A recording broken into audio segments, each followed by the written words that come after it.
Now, for those who may not be familiar with the company and what they do, essentially you guys are a global provider of what you're kind of putting out as advanced magnetic detection technologies. And those technologies can help, of course, make an impact on how various facilities can protect themselves from different attacks, right?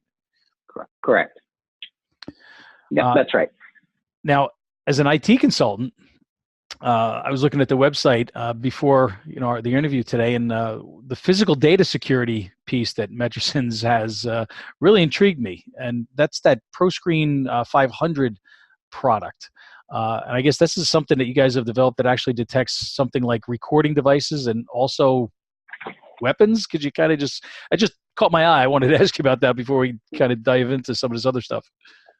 Absolutely. And I know you guys have hit on this in past podcasts. Data protection, our own personal data protection, as well as the data that belongs to corporations, that's company sensitive, certainly the data that belongs to federal government agencies, that is security sensitive, is, we feel, something that is very important.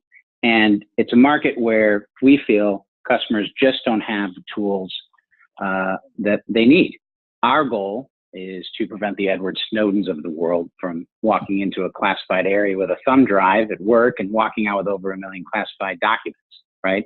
So traditional metal detection can't detect things like a thumb drive with any level of consistency, and not at all if it's concealed inside the clothes and, within the folds of the body or even inside the body. But that's what corporations need. They need a screening solution that can find data transmission or data storage devices anywhere on a person, and do so without submitting employees to a taxing screening process. And that's really what the ProScreen 500 does. It's a portable, flexible system that can be deployed at a SCIF setting, in a data center, anywhere where data needs to be protected, and do so in a way that for quick deployment and advanced detection of those types of threats. Oh, wow. So is that an integration you're talking about? You do integrate with other devices as well with your technology? We can. The system can be used as a standalone unit. We see often that the system is integrated into a physical security information management system. Often that tends to happen with more advanced corporations and federal agencies. But we've provided a system really that allows the end user to do whatever he or she wants to with it. If they want to use it as a standalone system that is, let's say, at a cage inside of a data center, they can do that. If they want to use it as a fixed system that prohibits access to a classified area in a defense contractor's building that works with access control and video systems, they can do that as well. That's interesting, because I was wondering, how does this one device, I didn't kind of get it. I was reading a little bit about it, but that makes sense, where it'll actually be able to detect something. So if somebody's trying to even, get real sneaky, I mean, I've seen these pens that have a USB drive. So it looks like a pen. You unplug the USB, the end of the pen, it's a USB drive. You plug it in, you download your data, you plug it in. Oh, it's just a pen. So it could actually detect something like that.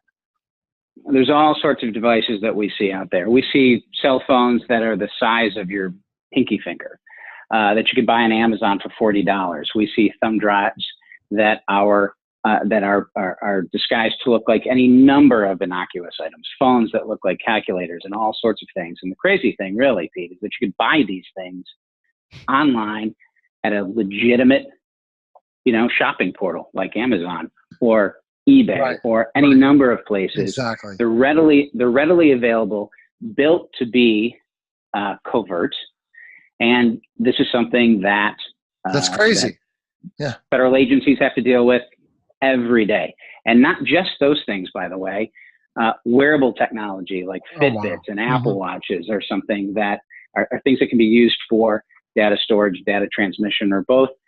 Just stuff that people have on them every day that they didn't have on them 4 or 5 years ago. Exactly. So the threat has evolved for these types of facilities, and what they need and now have is a technology that can evolve with those threats.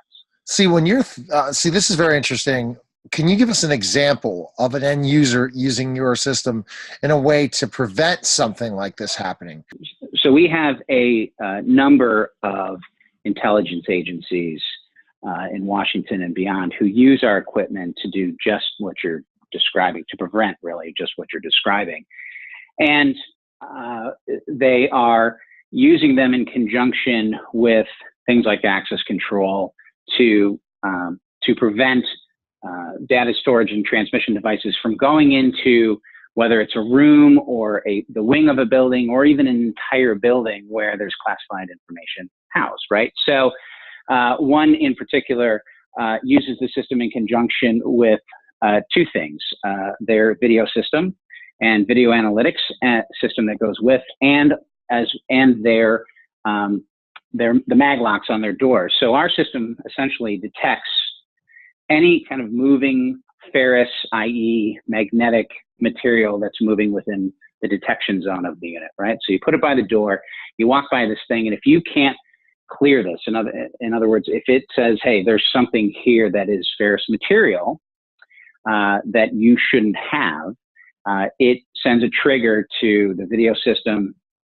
and the video analytics system, so it immediately identifies through facial recognition who that person is, identifies where they are in the building, and then triggers the mag locks on the door to prevent them from going through the door until that alarm can be resolved.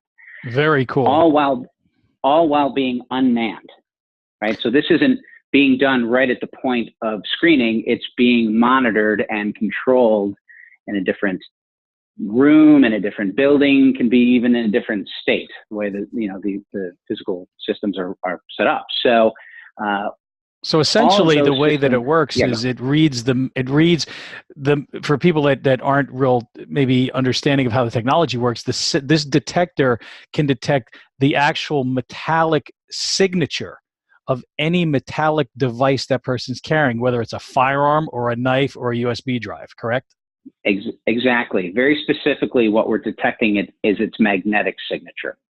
So the things that for data protection, the key things we're looking for are things that are magnetic: steel, iron-based metals. With guns, it's obviously the steel. With cell phones, it's the antenna, it's the speaker, it's the vibrating piece within the system.